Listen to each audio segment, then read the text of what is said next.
My brother invited us to a celebratory dinner, then purposely gave us the wrong time so they could eat without us. As his wife laughed at my starving 8-year-old son, they racked up a massive bill. They didn't know I owned the entire restaurant chain. This is where the story truly begins, and you won't want to miss the justice that follows. Make sure you're subscribed to see it through to the end. We're always curious. Where in the world are you all watching from today? Let us know in the comments. The sound of cracking shell against porcelain was loud, deliberate, and violent. It echoed in the sudden silence of the private booth, a sharp punctuation mark to the humiliation that was currently washing over me in hot, suffocating waves. I sat with my hands folded in my lap, gripping my own fingers so tightly that the knuckles had turned a bruised, ghostly white. Beside me, my 8-year-old son, Mason, was staring down at the pristine, empty white charger plate in front of him. He wasn't crying. He was too old for that, he would have insisted, but his lower lip was trembling in that subtle, heartbreaking way that only a mother notices. He looked small. Smaller than usual. The oversized menu, which he hadn't even been offered a chance to open, lay closed near his elbow.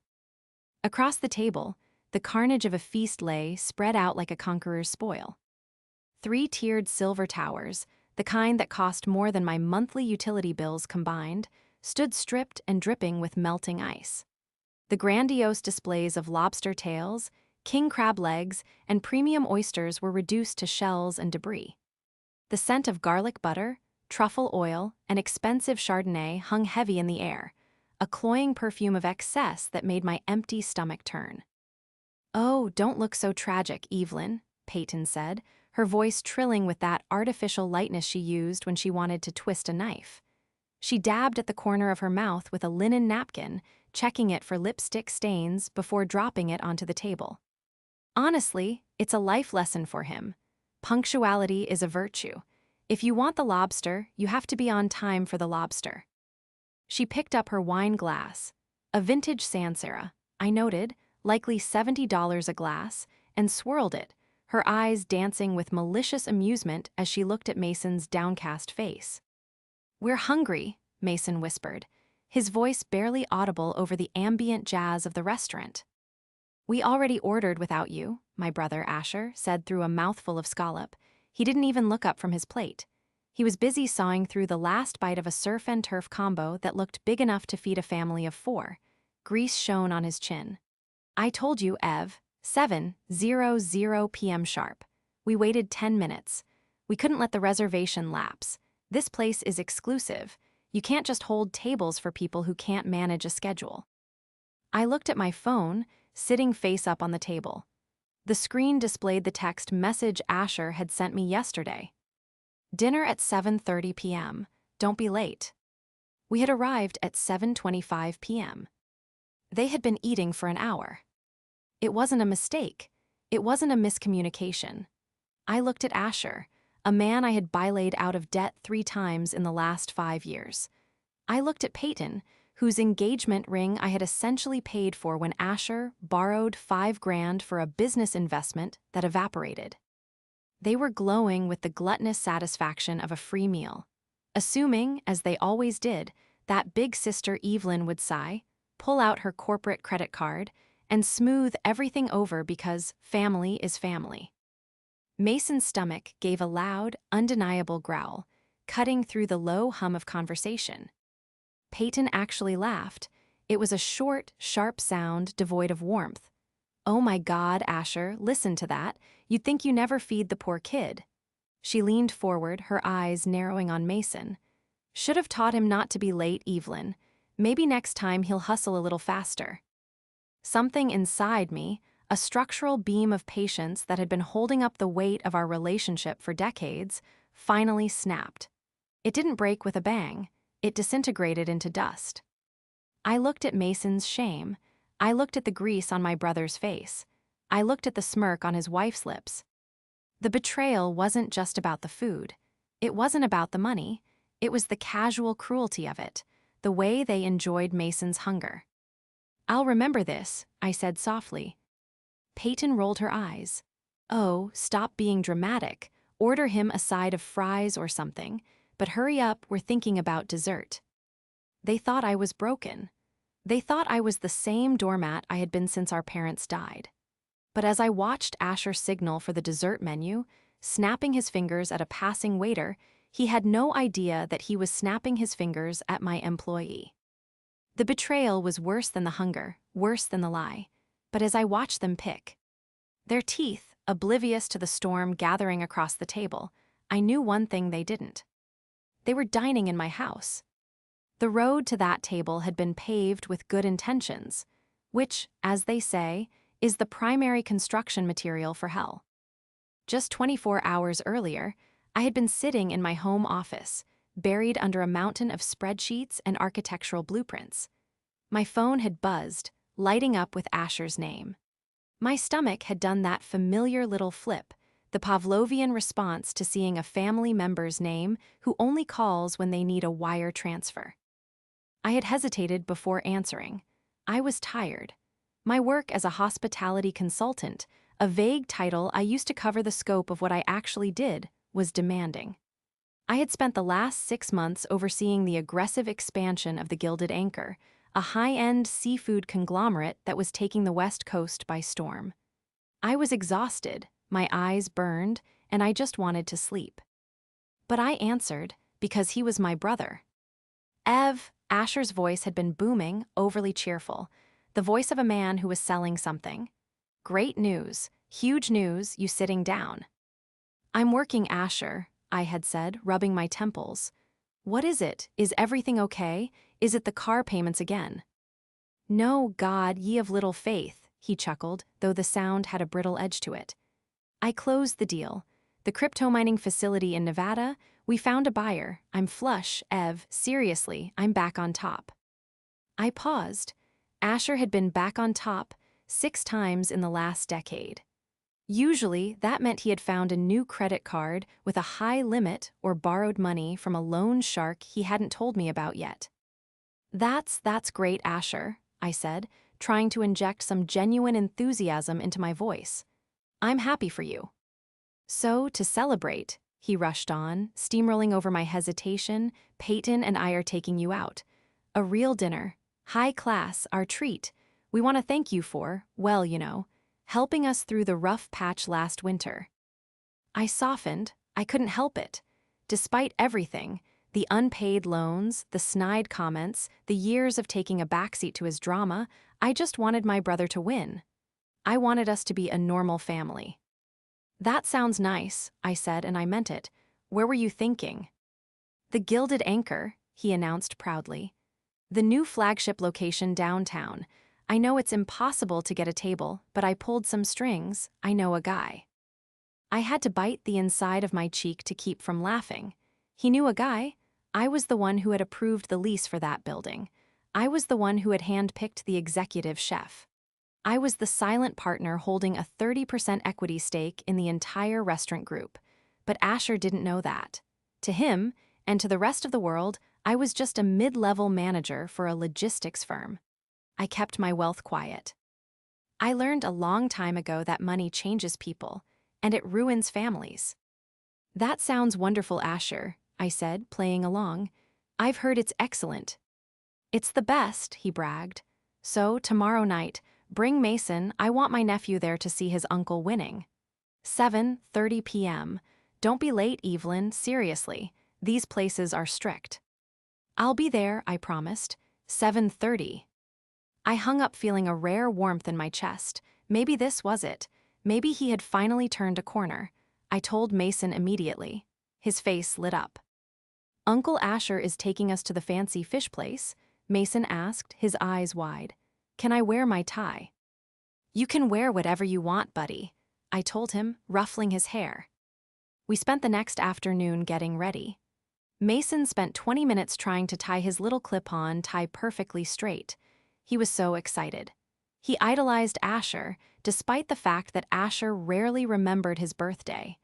We drove into the city, listening to Mason's favorite songs, the mood light and hopeful. We arrived at the Valet at 7:20 p.m.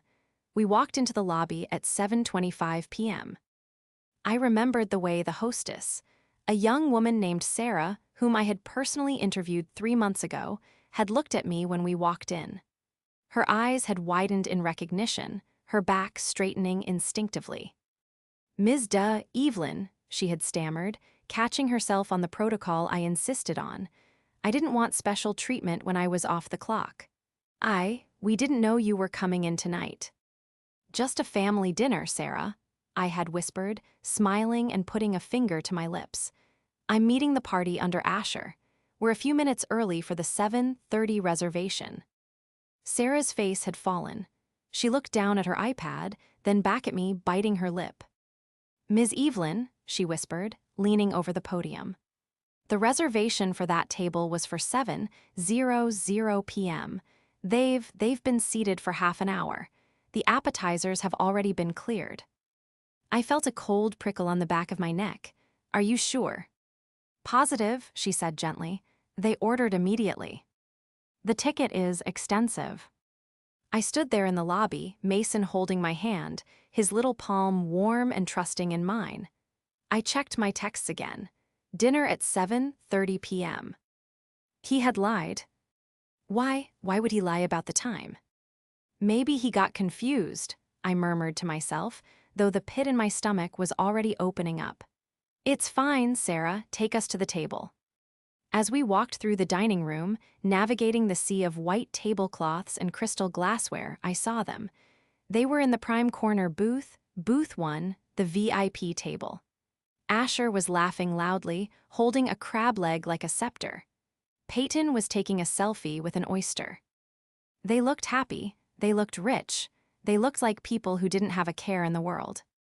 But as I approached, seeing the devastation of the seafood towers they had decimated without us, I realized the cruelty was the point. This wasn't a celebration of his success. This was a display of dominance. I sat down, my heart hammering against my ribs, and listened to Peyton mock my son. They had forgotten one crucial thing, though. In a restaurant, the customer is king, but the owner is God. To understand why I didn't flip the table right then and there, you have to understand the history of Asher and Evelyn. Our parents died when I was 22 and Asher was 18. I was just finishing college, ready to start my life. Asher was Asher. He was charismatic, loud, and allergic to responsibility. When the estate was settled, there wasn't much. A small life insurance policy and the house. I used my half to get a master's degree in business administration. I worked 2 jobs, bartending at night and interning during the day. I scraped, I saved, and I invested every penny I had into a failing diner that I turned around in 2 years. That was the start. Asher used his half to buy a bright yellow Hummer and fund a record label that produced exactly 0 songs. When the money ran out, he came to me. And because I was the big sister, because I had promised our mother on her deathbed that I would look after him, I said yes. I paid his rent when he decided to become a life coach. I paid his legal fees when his import-export business turned out to be a pyramid scheme. I paid for his wedding to Peyton, a lavish affair in Napa Valley that cost more than my first house. And then there was Peyton. Peyton was 35 going on 16. She described herself as a lifestyle curator on social media, which mostly meant she posted photos of things she couldn't afford and judged people who worked for a living. She had hated me from the moment we met. I was the boring, practical sister-in-law. I drove a Volvo. I wore practical suits. I didn't have Botox, and I didn't care about the latest influencer drama. To Peyton, I was an ATM with a pulse. "So," Asher said now, wiping his hands on a napkin that was already stained orange with seafood boil sauce. He leaned back, the buttons on his shirt straining. "The business is flying, flying. We're looking at a penthouse downtown next week. You should come see it. It's got a view of the bridge." "A penthouse," I repeated, my voice flat. "That sounds expensive, Asher." "You have to spend money to make money," he said, reciting the line like a mantra he didn't understand. "It's about the image.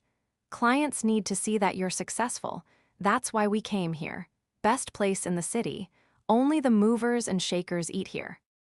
He gestured around the room, his eyes scanning the other diners with a desperate sort of hunger. He wasn't enjoying the food, he was enjoying being seen eating the food. "Speaking of image," Peyton chimed in, looking at me with faux concern. "Evelyn, honey, that blouse, is that the same one you wore to Christmas 2 years ago?" It was a silk blouse from a designer label, classic and timeless. But to Peyton, anything older than a season was trash. "I like this blouse," I said calmly. I reached over and broke a piece of bread from the basket, the only thing left on the table that was edible, and handed it to Mason. He took it gratefully, gnawing on the crust. "Well, maybe with Asher doing so well now, we can take you shopping," Peyton smirked. "Get you something that doesn't scream corporate middle management." She laughed again, and Asher joined in, a booming, sycophantic guffaw that grated on my nerves. "We just want you to look your best, Ev," Asher said, reaching for the wine bottle and pouring the last drops into his glass. He shook the bottle upside down, frowning when it ran dry. "Waiter, another bottle, the reserve list." He snapped his fingers, actually snapped them. My blood ran cold. "Asher," I said, my voice dropping an octave. "You've ordered 3 towers. You've had 2 bottles of wine. You're ordering a third. Do you have any idea how much this bill is?" Asher waved his hand dismissively. "Relax, I told you I'm flush, the crypto deal." "Yeah," Peyton added, leaning in. Top counting pennies, Evelyn. It's so unbecoming. God, you're such a buzzkill. No wonder your husband left." The air left the booth. Mason stopped chewing his bread. He looked up at me, his eyes wide with fear. He knew that was the line. That was the one thing you didn't say. My husband hadn't left. He had died of a sudden aneurysm 4 years ago. Mason had found him. Peyton knew that. She knew exactly what she was saying. She was rewriting history to hurt me, to make me small, to make herself feel powerful in her borrowed jewelry and her fake tan. I looked at her, really looked at her. I saw the insecurity beneath the heavy makeup. I saw the cruelty in her eyes that came from a deep, rotting unhappiness. And I saw my brother, a man who would let his wife desecrate the memory of a dead man just to keep the peace and keep the money flowing. They were monsters, and they were eating at my table. "You're right," I said. My voice was eerily calm. I felt a strange sensation wash over me, the icy clarity of absolute resolve. "I shouldn't worry about the bill. It's your celebration, after all." "Exactly," Asher said, oblivious to the shift in the atmosphere. "Now, where is that waiter?" I watched the waiter approach. It was Thomas, one of my best servers. He looked stressed. He was carrying the dessert menu, but his eyes darted to me, seeking guidance. He knew who I was. He knew I hated rude customers, and he had just watched these 2 people treat his boss like garbage. I gave Thomas a barely perceptible nod. A tiny inclination of the head that said, "Proceed. Give them exactly what they want." The trap was set. Now, I just had to wait for it to spring. The 3rd bottle of wine arrived with a flourish. Thomas, playing his part to perfection, presented the label to Asher with the reverence usually reserved for religious artifacts. It was a 2018 Cabernet Sauvignon from a limited vineyard in Napa, a bottle that retailed on our menu for $450. "Excellent," Asher grunted, waving a hand dismissively without even checking the vintage. "Just pour it, and keep it coming." I watched the dark red liquid swirl into the crystal glass. My brother's face was flushed, a sheen of perspiration glistening on his forehead. The alcohol was loosening his inhibitions, but it was also making him sloppy. He was vibrating with a nervous energy that didn't match the conquering hero narrative he was trying to spin. Beside me, Mason shifted in his seat, his small stomach giving another audible rumble. He looked at the bread basket, which was now empty save for a few crumbs. "Thomas," I said, cutting through Peyton's monologue about her new personal trainer. Thomas froze mid-pour, his eyes locking onto mine. "Yes, ma'am." "My son is hungry," I said, my voice cutting through the table chatter like a diamond through glass. "He would like the captain's burger, medium well, no onions, extra fries." The table went silent. Peyton dropped her fork. Evelyn, seriously? A burger? This is a seafood restaurant, and look at the time. It's nearly 8:30. A heavy meal like that, he'll get fat. Do you want him to be the chubby kid in class? I turned my head slowly to look at her. I didn't blink. He is 8 years old, Peyton, and he is starving because you played games with the reservation time. He will eat. I turned back to Thomas. And bring him a Shirley Temple, extra cherries. Right away, Thomas said, bowing slightly before retreating with a speed that suggested he was eager to escape the blast zone. You spoil him, Asher muttered into his wine glass, taking a gulp that was far too large for polite company. Soft, that's the problem with kids these days. No discipline. I reached for my phone, sliding it onto my lap under the napkin. I needed to know exactly what I was dealing with. Asher's crypto windfall story had more holes in it than the fishing nets hanging on the wall as decor. I opened the company's internal messaging app, a secure channel used by senior management. I found the contact for Michael, the general manager of this location. Me, Booth 1, status of the bill. Michael typing immediately. Current tab is at $1,240.50. $3 towers, 3 bottles of reserve, appetizers. Shall I intervene? Me, no, let them order whatever they want, but authorize a credit check on the reservation holder silently. I want to know if the card on file is viable. I slipped the phone back onto the table just as Asher leaned forward, his elbows resting on the white tablecloth, staining it with invisible grease. The celebration phase was ending. I could see it in his eyes. The ask was coming. So, Ev, he started, his voice dropping to a conspiratorial whisper. The reason I really wanted you here, besides celebrating, of course, is that I want to give you an opportunity. I picked up my water glass, sipping slowly. An opportunity. The penthouse I mentioned, he continued, licking his lips. The seller is highly motivated. But because the funds from the Nevada deal are technically still in escrow, you know how banks are, total nightmare with the red tape, I need a bridge. There it was, the trap. A bridge, I repeated. Just a short-term float, he said quickly, waving his hand as if $50,000 was pocket change. To secure the deposit. If I don't put the cash down by Monday, I lose the unit. And Peyton, well, she's already picked out the curtains. Peyton smiled at me, a tight, predatory baring of teeth. It has a walk-in closet, Evelyn. You could fit your entire apartment in it. My phone buzzed in my lap. I glanced down surreptitiously. Michael, card on file is a prepaid debit with a remaining balance of $12.40. Declined on the pre-auth. I felt a cold, hard knot of anger tighten in my chest. They hadn't just invited me to show off. They hadn't just invited me to pay.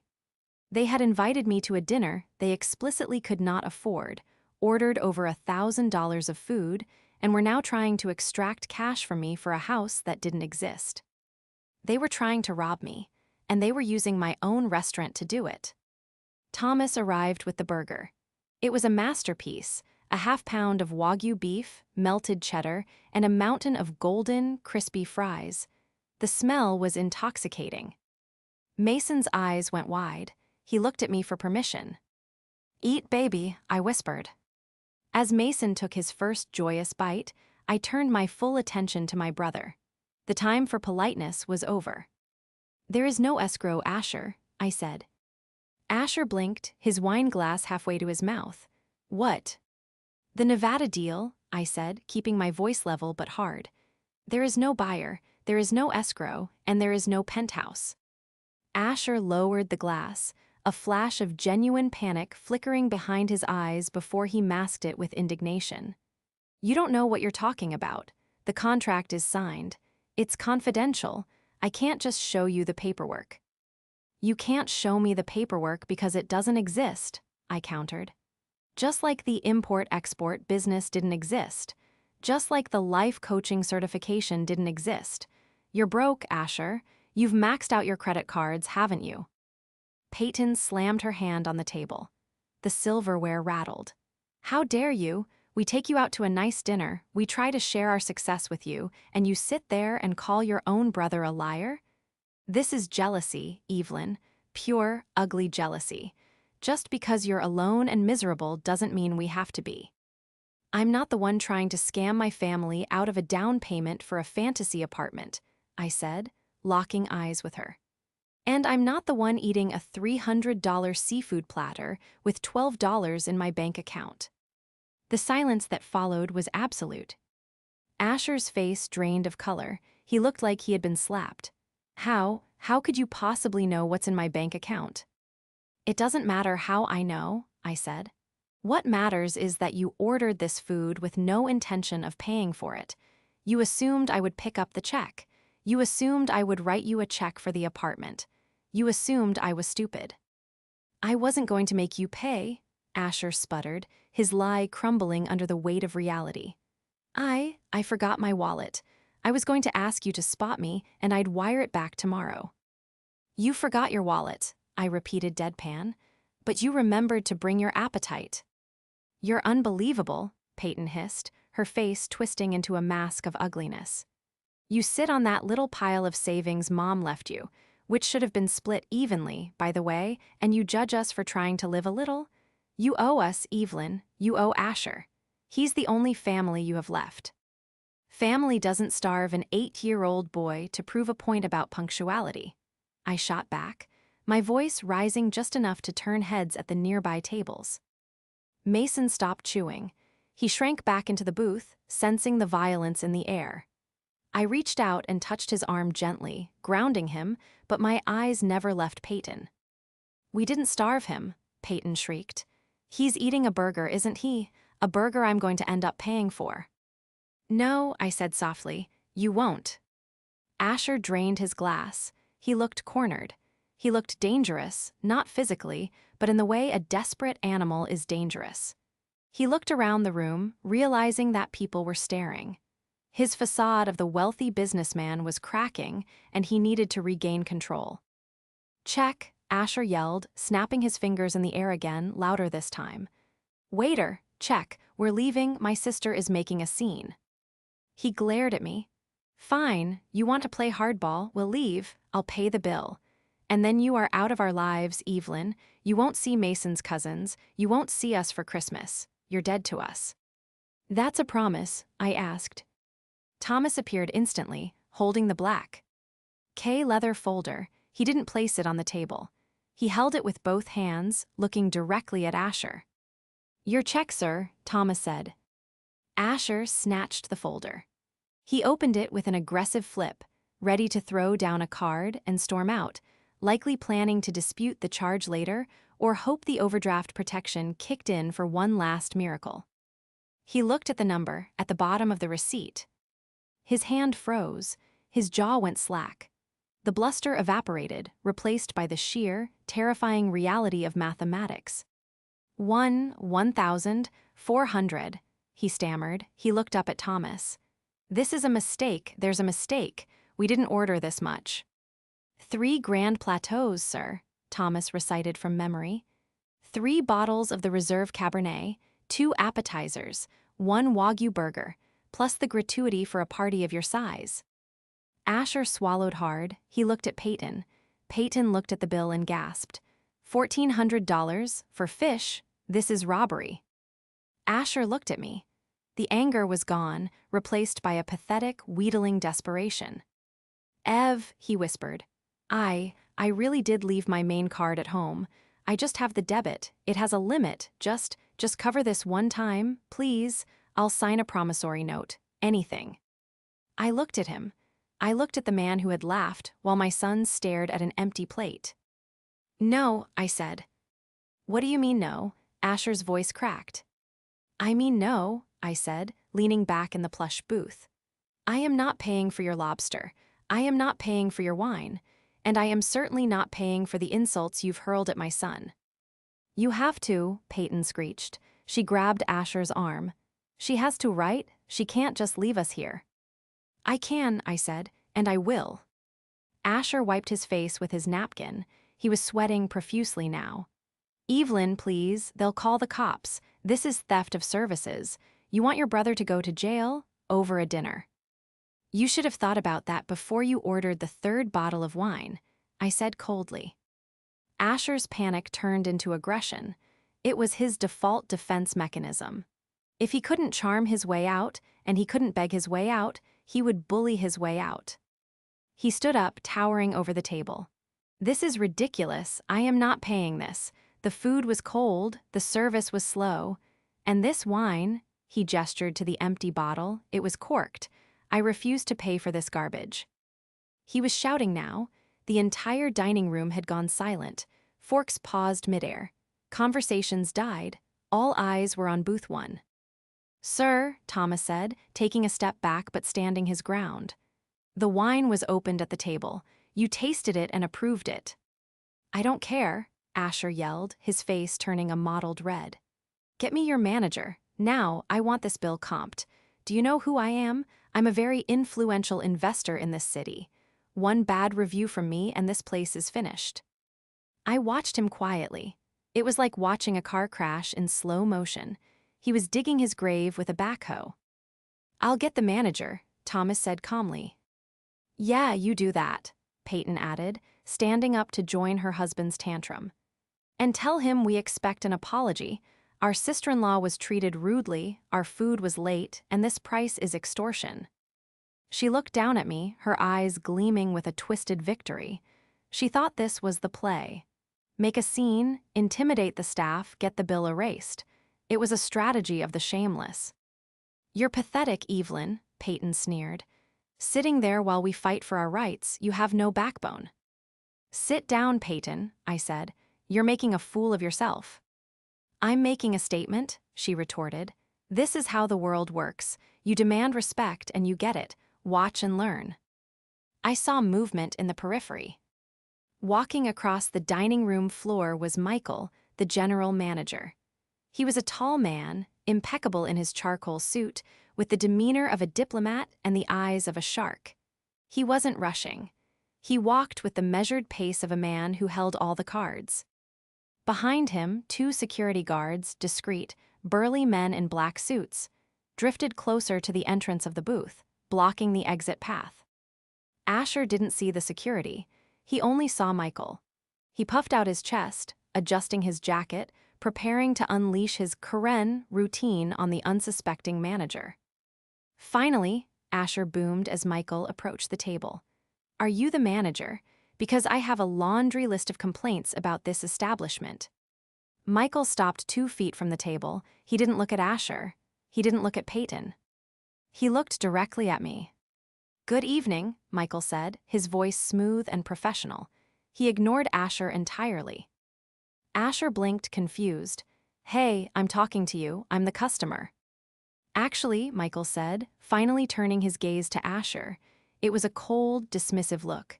You are a guest, and a problematic one at that. Excuse me, Peyton. Gasped, do you know who we are? I know exactly who you are, Michael said. He held up a tablet. Mr. Asher Davis. Several unpaid judgments in the state of Nevada. A credit score that wouldn't qualify for a gas station rewards card, and a prepaid debit card with insufficient funds. Asher's mouth opened and closed like a fish on a dock. That's private information. That's illegal.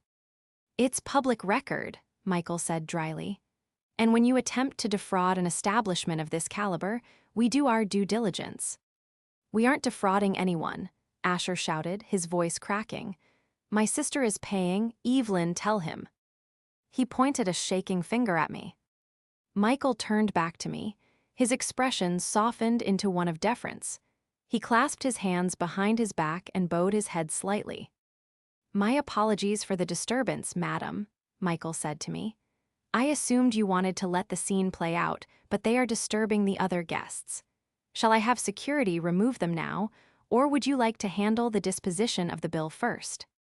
The silence that slammed into the table was heavier than the seafood towers. Asher froze. His finger was still pointing at me, but his hand had started to tremble. Peyton looked from Michael to me, then back to Michael. Her brain was trying to process the visual data. The manager was bowing to the woman she had just called pathetic. "Madam," Asher whispered. Why is he calling you madam?" I stood up slowly. I wiped the corners of my mouth with my napkin and placed it gently on the table.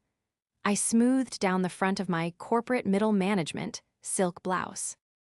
"Because Asher," I said, my voice projecting clearly through the silent restaurant. "He doesn't work for you. He works for me." Chapter 7, Climax. "You're lying," Peyton stammered, her voice shaking but desperate to find footing. She looked around the restaurant, her eyes darting from the silent diners to the imposing security guards, trying to find anyone who would validate her reality. "She's lying. Asher, tell him. She's a consultant. She works in an office. She drives a Volvo, for God's sake." Asher didn't speak. He was staring at me, really staring at me, for the first time in years. He wasn't seeing the sister who bylaid him out. He wasn't seeing the safety net. He was seeing the predator that had been sitting quietly in the tall grass while he grazed. "I am a consultant," I said, my voice steady and cool, carrying effortlessly through the hushed room. "I consult for the Gilded Anchor Group. I also happen to own 30% of it. I bought the controlling stake of the parent company 4 years ago, Asher, right after Mark died. I took the insurance money, I leveraged the house, and I bet on myself. Unlike you, when I gamble, I win." "No," Asher whispered, his face crumbling. "No, you would have told me. You would have told us." "Why?" I asked, taking a step closer to the table. "So you could ask for a bigger loan? So you could guilt me into funding your record label or your crypto farm with my company's capital? I kept it a secret to protect myself from you." "We're family," Peyton screeched, finding her voice again. She stood up, knocking her chair back. It clattered loudly against the floor. "You can't treat us like this. We are your family, you own this place. Fine, then comp the bill. That's what family does. They help each other." "Help?" I laughed, a dry, humorless sound. "Help is what I did when I paid your rent in 2022. Help is what I did when I paid off your credit cards in 2024. This," I gestured to the decimated seafood towers, the empty wine bottles, the wreckage of their gluttony. "This isn't asking for help. This is theft. This is entitlement. This is you, sitting there, laughing at my 8-year-old son because he was hungry, while you gorged yourselves on food you knew you couldn't pay for." I turned to Michael. "Michael, what is the policy for guests who attempt to dine and dash on a bill exceeding $1,000? "We prosecute, madam," Michael said instantly, his voice clipped and efficient. "We detain the individuals and contact the local authorities immediately. It is a felony amount." Asher's knees gave out. He slumped back into the booth, the color draining from his face until he looked like a wax figure. "Felony," he squeaked. Evelyn, please, I have a record. You know I have a record from the import thing. If I get a felony charge, I go away. I go to prison." "I know," I said. "You can't do this," Peyton yelled, tears of rage streaming down her face, ruining her spray tan. "He's your brother. You can't send your brother to prison over a few lobsters." "I'm not sending him to prison," I corrected her gently. "He sent himself. He ordered the wine. He ordered the crab. He lied about the time. He set the trap. I'm just refusing to step into it." "I'll pay," Asher cried out, patting his pockets frantically. Pulling out his wallet, his keys, a crumpled pack of gum. "I'll pay, I have the debit card, try it again. Maybe the transfer went through, try it again." He shoved the card at Michael. Michael didn't take it, he looked at me. "Run it," I said, "let everyone see." Michael nodded to Thomas, who took the card and walked over to the portable terminal at the server station nearby. The room was deathly silent. The only sound was the beep of the machine. Beeps, beep, beep. We waited 10 seconds, 20 seconds. BZZZZT. The harsh, electronic sound of rejection echoed through the dining room. "Declined," Thomas announced, his voice devoid of sympathy. "Insufficient funds." Asher put his head in his hands. He began to sob. It wasn't a dignified cry. It was the ugly, snotty sobbing of a man who has realized that the world has finally stopped tolerating him. "This is your fault." Peyton turned on him, screaming, her manicured fingers clawing at his shoulder. "You said you had the money, you said the deal closed, you brought me here, you humiliated me."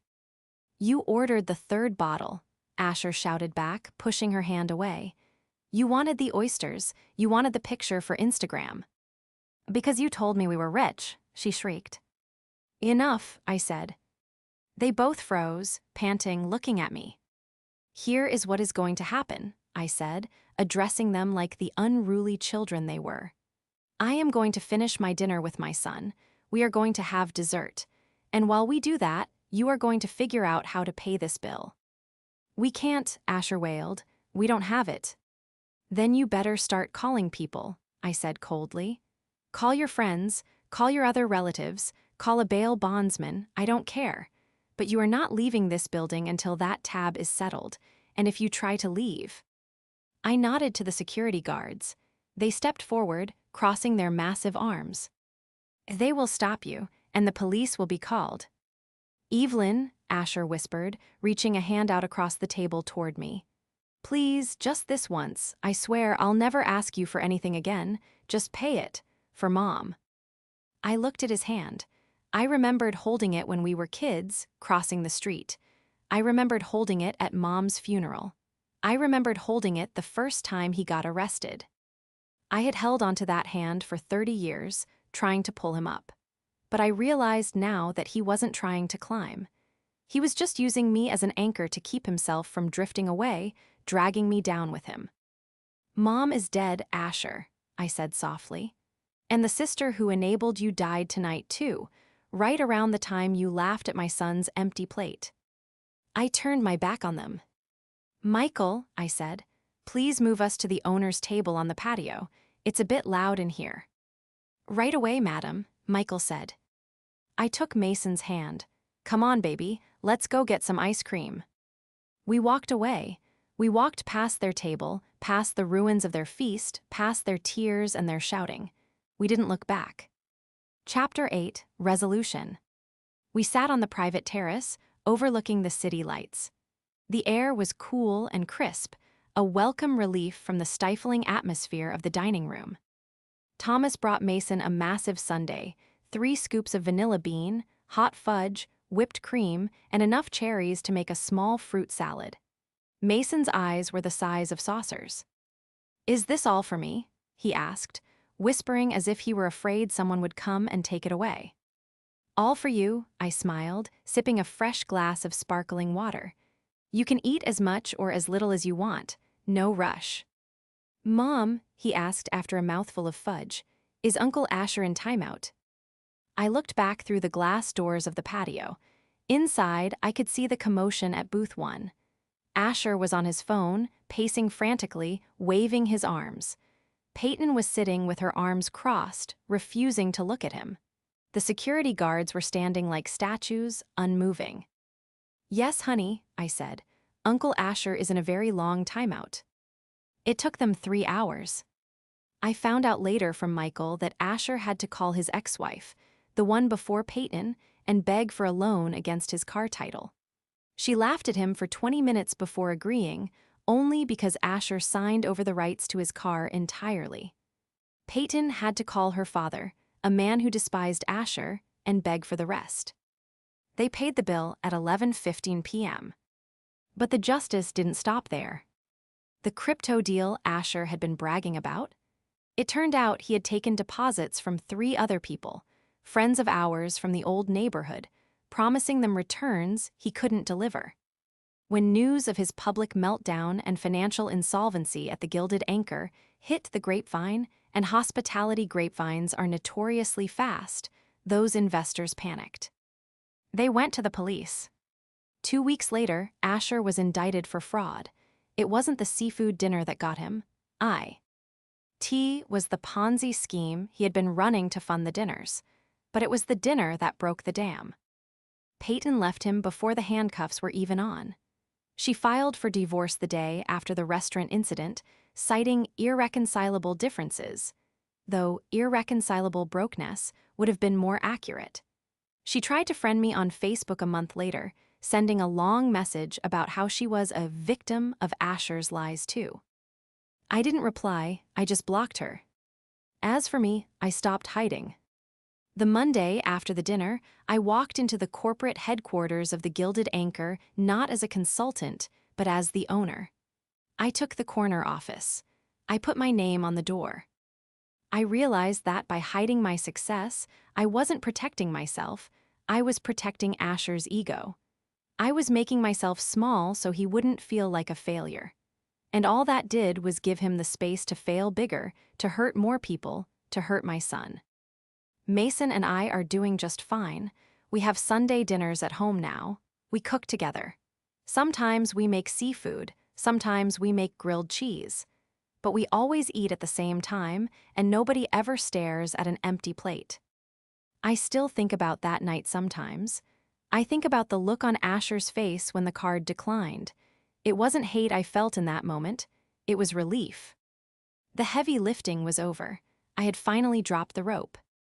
And as I watched the city lights twinkle below us that night, sharing a Sunday with the only boy in the world who truly mattered to me, I realized that the most expensive meal of my life, the $1,400 bill I refused to pay, was actually the best investment I ever made. It bought me my freedom,